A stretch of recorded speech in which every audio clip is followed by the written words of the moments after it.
The absolute worst character in Disney's Recess.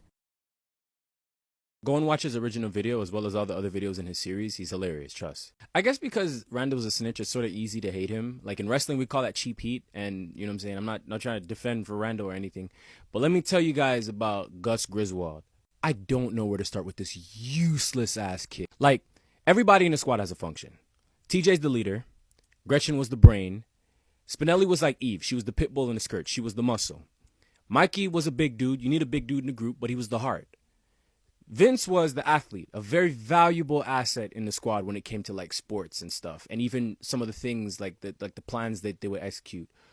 What was Gus good for? A lot of the times he would just whine and complain, or even just be the diversion. Any kid on the playground could have been a diversion. Like, you mean to tell me that you're from a military background, and yet the one thing that you could bring to the squad, which is like strategy, strategic sense, you don't even have that down? And yo, there are so many episodes where this kid just abandons and switches up on the squad. The Hustler Kid episode where he became the Hustler Kid's apprentice and he switched up on the squad as well as the Hustler Kid. Episode where he took off his glasses and like he became a cool kid and everybody was calling him Guy, but it was like negatively affecting his life in different ways.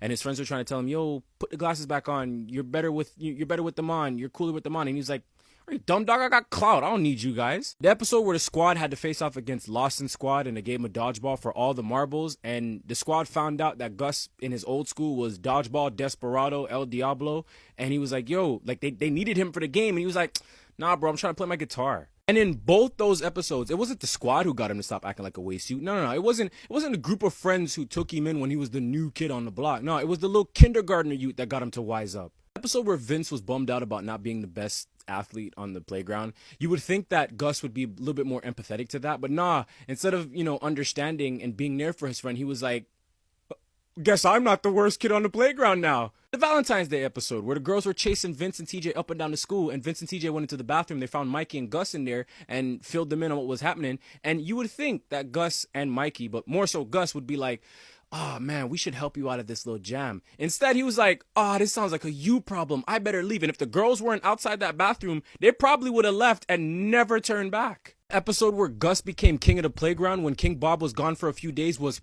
peak waste you Gus. Randall's a snitch, you know what I'm saying? Like, it's cheap heat. Like I said, it's easy to hate him.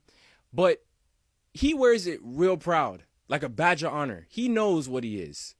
More times, you don't even know what Gus is going to be on. Like, you don't know if he's your friend one episode or if he's going to switch up on you the next time. Like, that is the worst friend to have in your group. When Gelman absolutely crunched Gus at the fences that one episode is one of my favorite moments in that show.